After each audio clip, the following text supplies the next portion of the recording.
जी हां दोस्तों, बड़ी खबर निकलकर सामने आ रही है। यूक्रेनी सेना के घुसपैठ के बाद रूस करने जा रहा अपने परमाणु हथियार थ्योरी में बदलाव। अमेरिका से लेकर पश्चिम की उड़ी नींद। पुतिन के मंत्री ने पश्चिमी देशों पर लगाया तनाव को बढ़ाने का आरोप है। जानेंगे पूरा मामला। वहीं अगली खबर में आपको बताएंगे इजरायली जनरल की चेतावनी, हमास नहीं इजरायल टूट रहा, बार बार हमला कमजोर हो रहा आईडीएफ। इसी के साथ आपको बताएंगे इस्लामी अमीरात तालिबान को बड़ी कामयाबी, चीन यूएई के बाद जर्मनी भी उठाया यह बड़ा कदम, यकीन करना मुश्किल। तो दोस्तों सभी खबरें हम आपको विस्तार से बताएंगे, तो आप मेरे साथ इस वीडियो के आखिर तक बने रहिए। तो बिना टाइम लेते हुए बात करते हैं खबरों की। जी हां दोस्तों, रूस ने परमाणु हथियारों के इस्तेमाल पर अपने आधिकारिक रुख में बदलाव लाने का संकेत दिया है। यह बदलाव यूक्रेन के कुर्स्क सीमा क्षेत्र में घुसपैठ के बाद हो रहा है।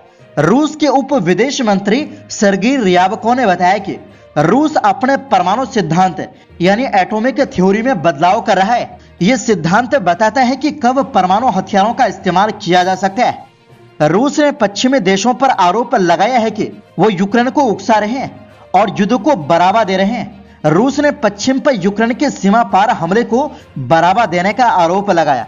CNN की रिपोर्ट के मुताबिक रविवार को रूसी राज्य मीडिया एजेंसी तास से बात करते हुए मंत्री सर्गी रियाबको ने कहा कि परमाणु हथियारों के उपयोग को कंट्रोल करने वाले रूस के परमाणु सिद्धांत में संशोधन करने का काम एडवांस स्टेज में है। यूक्रेन से युद्ध का जिक्र करते हुए उन्होंने कहा कि हाल के वर्षों में संघर्ष के अनुभव के अध्ययन और विश्लेषण से यह तय किया जाएगा। इसमें स्पेशल मिलिट्री ऑपरेशंस के संबंध में रूस के पश्चिमी विरोधियों के बढ़ते कदम से संबंधित चीजें भी शामिल है।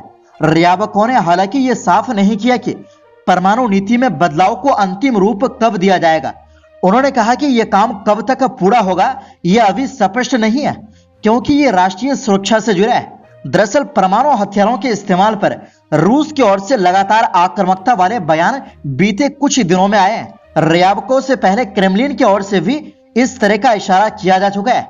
वर्तमान में रूस के परमाणु सिद्धांत में कहा गया है कि वो अपने या अपने सहयोगियों के विरुद्ध परमाणु या सामूहिक विनाश के हथियारों के जवाब में परमाणु हथियारों के इस्तेमाल का अधिकार सुरक्षित रखता है। वो ऐसे हथियारों का इस्तेमाल रूसी संघ के विरुद्ध आक्रमण की स्थिति में कर सकता है जब देश के अस्तित्व को खतरा हो, यानी वो इस नीति को बदलकर पहले परमाणु इस्तेमाल की नीति पर भी जा सकता है।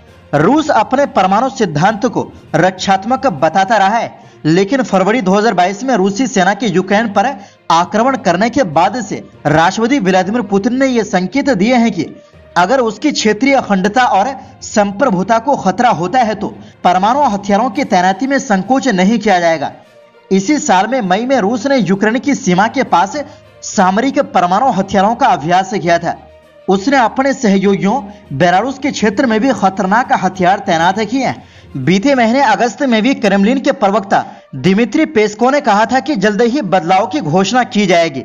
इसी के साथ आपको बता दें कि जी हां दोस्तों, पिछले 11 महीने की युद्ध के बाद भी इजरायल को कोई बड़ी कामयाबी हाथ नहीं लगी है। अभी भी इजरायल के सभी बंधक हमास के कैद में है। जो बातचीत के जरिए रिहा हुआ था सिर्फ वही लौटे हैं, जिसे इजरायल के लिए सबसे बड़ी नाकामी मानी जा रही है। और पिछले दिनों 6 बंधकों की मौत के बाद इजरायल में नेतन्याहू के खिलाफ गुस्सा शांत होने का नाम नहीं ले रहा है। इजरायल की नीति की पूरी दुनिया में आलोचना हो रही है। इस बीच इजरायल के एक पूर्व जनरल ने इजरायल के भविष्य पर चिंता जताई है। दरअसल इजरायल डिफेंस फोर्सेज आईडीएफ के एक पूर्व वरिष्ठ अधिकारी ने गाजा में फिलिस्तीनियों के खिलाफ चल रहे युद्ध की आलोचना की है। उन्होंने कहा कि मौजूदा रणनीति इजरायल को जीत के बजाय पतन की ओर ले जा रही है। रिटायर्ड मेजर जनरल इत्जाक बरीक ने हारेतज में एक लेख में यह बातें कही है।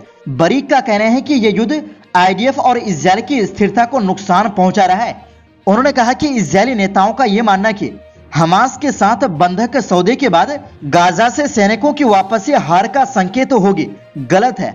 उनका कहना है कि यह विचार युद्ध को सही ठहराने के लिए इस्तेमाल किया जा रहा है, जबकि युद्ध का कोई खास फायदा नहीं हो रहा है। बरीक ने लिखा कि गाजा पर बार बार हमले से कोई फायदा नहीं हुआ है।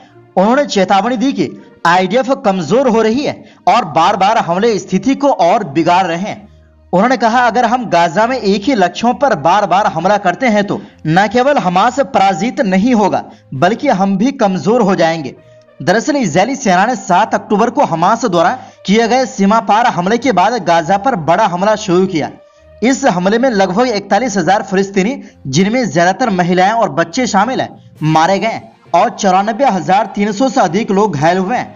इस हमले के बाद लेबनान में हिजबुल्लाह और इजरायल के बीच भी तनाव बढ़ गया है और पूर्ण युद्ध की आशंका जताई जा रही है। बरीक ने कहा कि इजरायल की सेना अर्थव्यवस्था और समाज पर भी दबाव बढ़ रहा है। उन्होंने कहा कि आईडीएफ के रिजर्व सैनिक बार बार ड्राफ्ट किए जाने को स्वीकार नहीं कर रहे हैं। उन्होंने ये भी कहा कि युद्ध के लक्ष्य हमास को हराना और सभी बंधकों को आजाद करना अब तक पूरे नहीं हुए हैं। बरीक ने यह भी कहा कि आईडीएफ का गाजा पर पूरा कंट्रोल नहीं कर पा रहा है, खासकर हमास द्वारा उपयोग की जाने वाली भूमिगत सुरंगों का नेटवर्क मौजूदा सैन्य दृष्टिकोण की विफलता को दर्शाती है। उन्होंने सुझाव दिया कि इजरायल को बंधकों की रिहाई के लिए एक सौदा करना चाहिए और गाजा में सैन्य अभियान बंद कर देना चाहिए। बरीक ने मौजूदा राजनीतिक और सैन्य नेतृत्व की भी आलोचना की और कहा कि उन्हें बदलना चाहिए।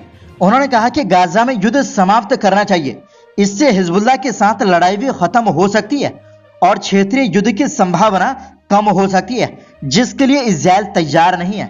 इसी के साथ आपको बता दें कि जी हाँ दोस्तों, तालिबान ये वही है जिसकी दुनिया कुछ साल पहले बुराई कर रहा था, लेकिन आज दुनिया तालिबान के साथ दोस्ती का हाथ बढ़ा रहे हैं। दोस्तों, जैसे कि चीन, यूएई और कतर समेत कुछ अन्य देश पहले ही तालिबान के राजदूत को मान्यता दे दी है और रूस, कजाकिस्तान, भारत समेत कई देश तालिबान के साथ संपर्क में है। इस बीच अब यूरोप के शक्तिशाली देश जर्मनी भी तालिबान के साथ संपर्क करने की कोशिश कर रहे हैं, जो कि तालिबान के लिए एक बड़ी कामयाबी है।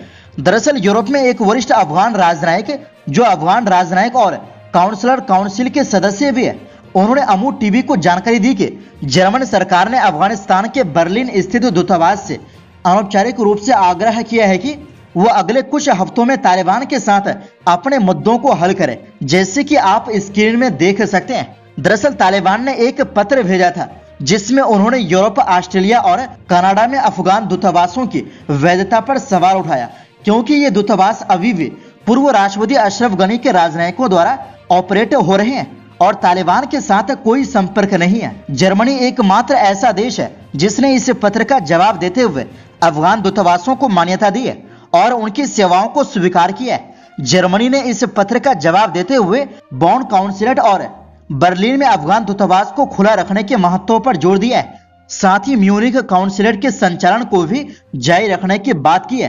तालिबान का दावा है कि म्यूनिख काउंसिलेट उनके साथ संपर्क में है। इस रिपोर्ट के मुताबिक हालांकि मानवाधिकार कार्यकर्ता और कुछ अफगान नागरिक इस बात से चिंतित है कि तालिबान के साथ बातचीत करने से उनके मानवाधिकार उल्लंघनों की अनदेखी की जा रही है। वो चाहते हैं कि दुनिया तालिबान पर दबाव बनाए, ना कि उनके साथ बातचीत करे। दोस्तों, ये बात सच है कि कुछ सरकारों के साथ कुछ प्रॉब्लम जरूर होता है और तालिबान के साथ भी है, लेकिन ये भी सच है कि तालिबान अफगानिस्तान की असली ताकत है और दुनिया की सरकारों के साथ संपर्क होने के बाद ही हालात बदल सकते हैं। दरअसल तालिबान ने अगस्त 2023 में एक बयान जारी किया था जिसमें उन्होंने बताया कि सिर्फ 5 अफगान दूतावासों और काउंसलर सेवाओं को तालिबान द्वारा आधिकारिक रूप से मान्यता दी गई है। इनमें म्यूनिख, नीदरलैंड्स, स्पेन, बुल्गारिया और चेक गणराज्य के दूतावास शामिल है। हालांकि जर्मनी ने अभी तक बर्लिन स्थित अफगान दूतावास को बंद करने या उसे तालिबान के हवाले करने के बारे में कोई आधिकारिक नोटिस नहीं भेजा है। तो दोस्तों, फिलहाल के लिए इस रिपोर्ट में बस इतना ही। तब तक देखते रहिए MW न्यूज।